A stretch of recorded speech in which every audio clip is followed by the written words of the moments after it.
Assalamualaikum warahmatullahi wabarakatuh. Selamat siang dan salam sejahtera untuk kita semua. Pada siang ini kita akan membahas materi korelasi. Jadi kita harus mengetahui apa itu uji korelasi.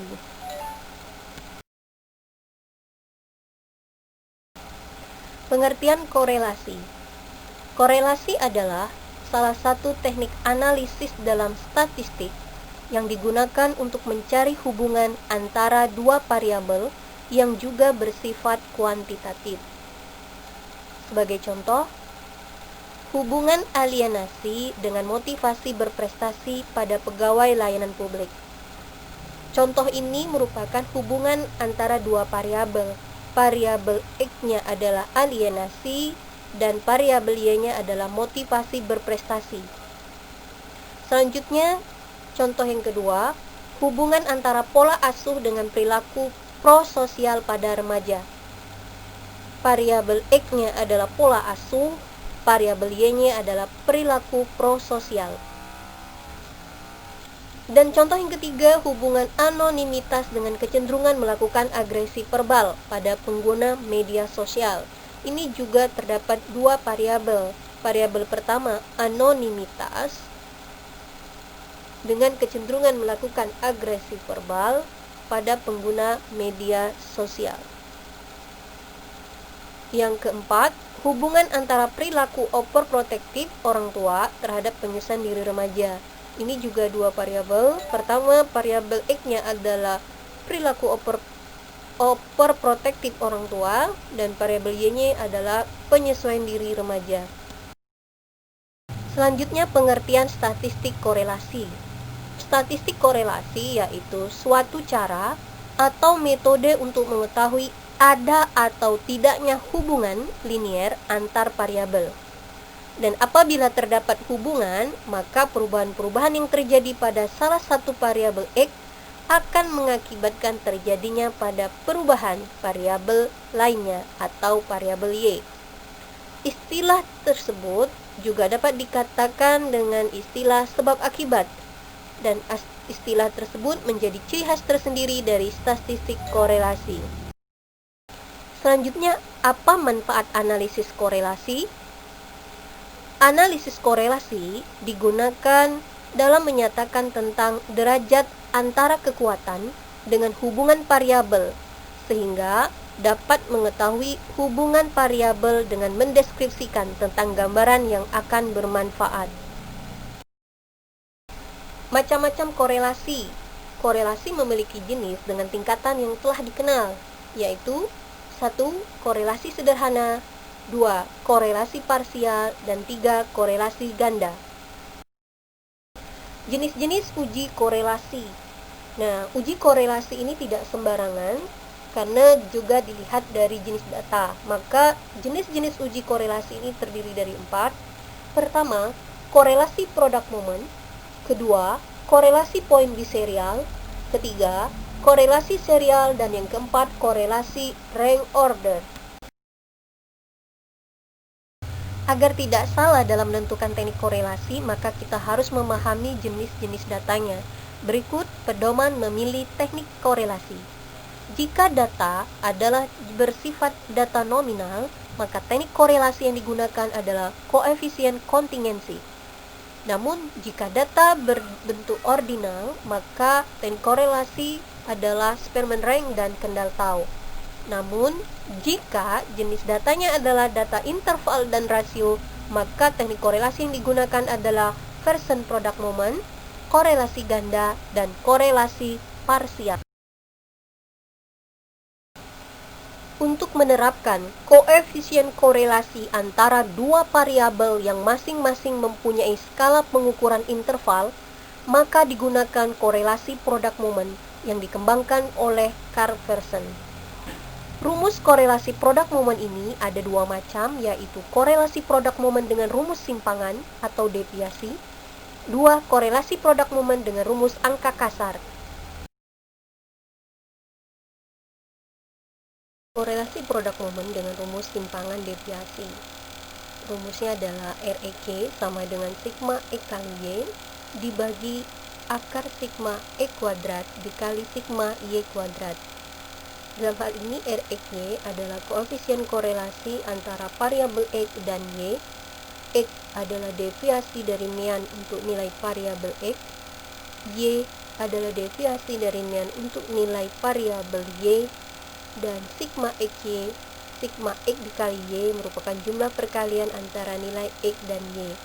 X kuadrat adalah kuadrat dari nilai X dan Y kuadrat adalah kuadrat dari nilai Y. Korelasi poin serial atau korelasi poin biserial. Teknik korelasi poin serial digunakan untuk menghitung korelasi antara dua variabel, yang satu berskala nominal dan yang lain berskala interval. Misalnya, korelasi antara jenis kelamin siswa dengan kecakapan matematika. Di samping itu, teknik korelasi ini pada umumnya juga digunakan untuk menerapkan koefisien korelasi validitas butir antara butir-butir tes yang diskor dikotomi betul sama dengan 1 dan salah sama dengan 0 dengan skor total yang dianggap berskala pengukuran interval.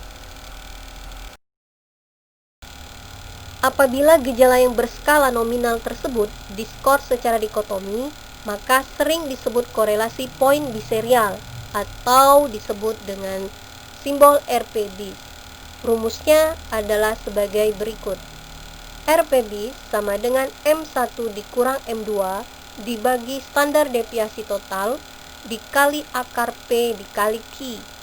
Atau dengan rumus RP bis sama dengan M1 dikurang M total dibagi standar deviasi total dikali akar P dikali Q.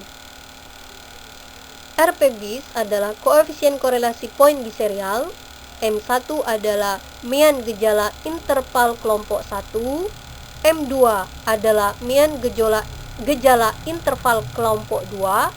ST adalah standar deviasi total kelompok 1 dan 2. P adalah proporsi dari kelompok 1 dan Q adalah 1 dikurang P.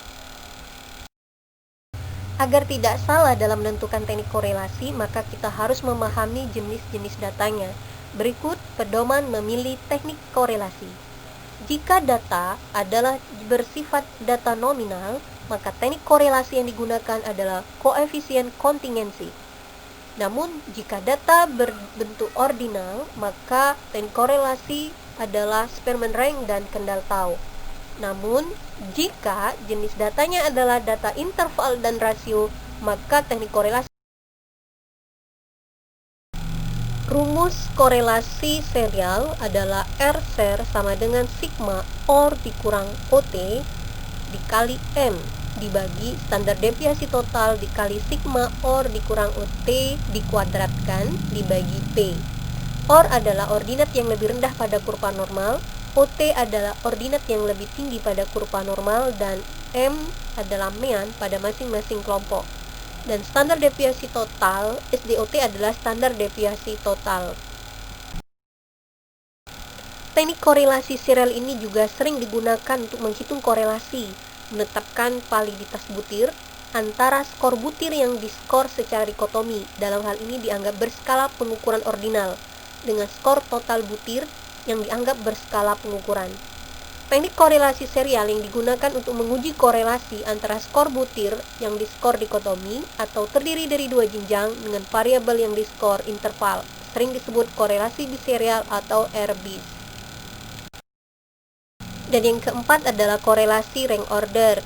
Apabila kelompok data yang akan dikorelasikan keduanya mempunyai skala pengukuran yang berjenjang atau disebut data ordinal, maka tidak dapat digunakan rumus korelasi produk momen dari Pearson, tetapi digunakan rumus korelasi Spearman atau Spearman korelasi atau disebut rank correlation.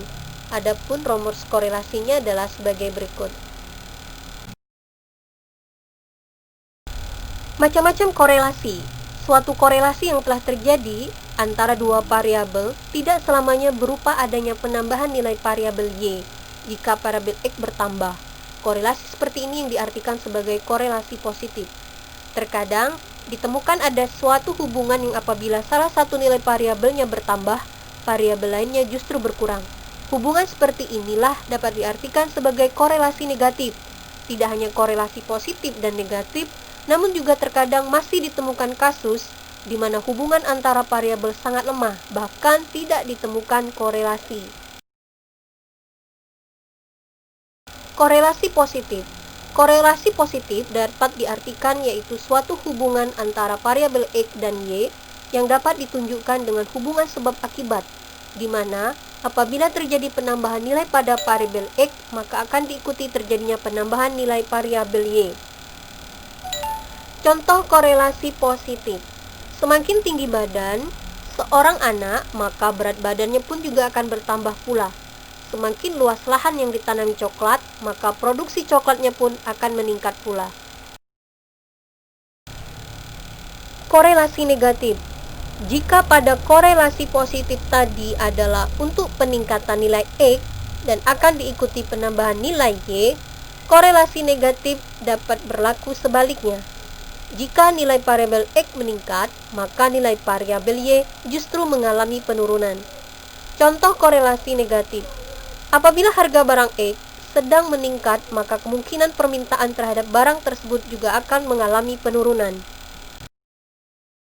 Agar tidak salah dalam menentukan teknik korelasi, maka kita harus memahami jenis-jenis datanya.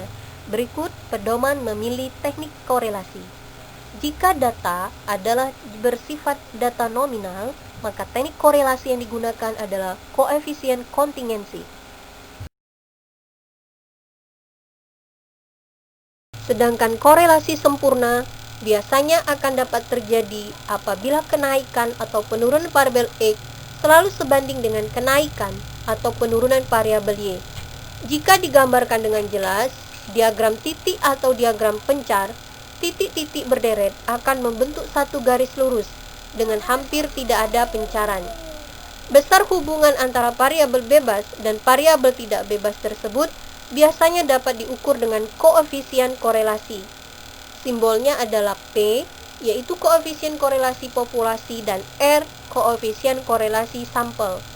Nilai koefisien korelasi berada dalam selang -1 sampai dengan +1, di mana jika koefisien korelasi bernilai 0, berarti tidak ada hubungan apapun antara kedua variabel tersebut.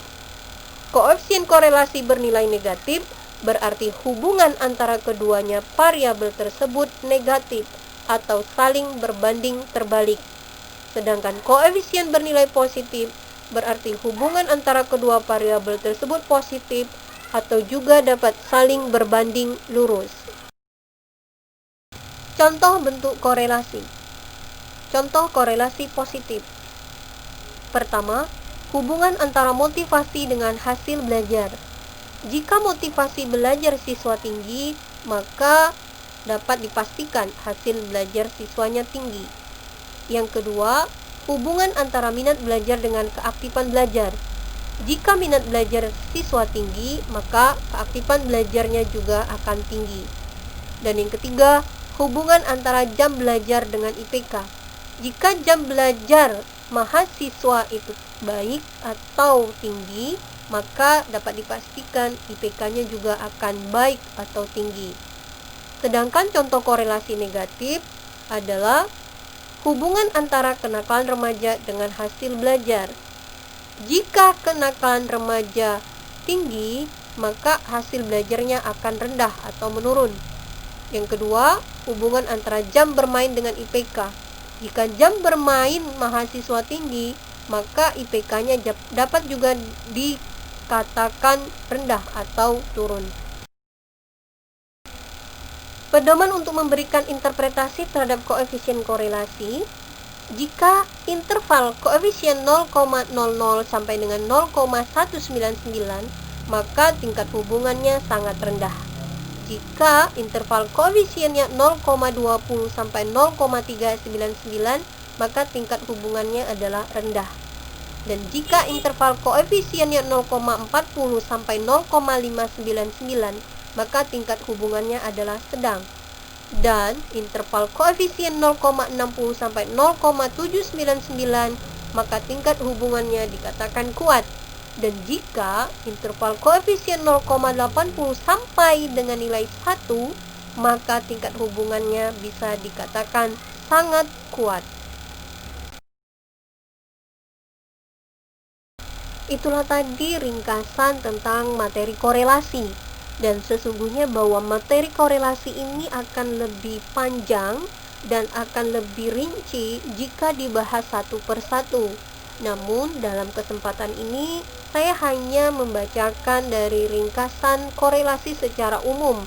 Namun jika Ananda semua akan melengkapi pembahasan materi korelasi sederhana, korelasi parsial, dan korelasi berganda, dapat dipertajam melalui tutorial YouTube untuk teknik analisis datanya, baik secara manual maupun menggunakan program Excel dan program SPSS. Terima kasih, mohon maaf atas segala kekurangan, semoga materi ini bermanfaat.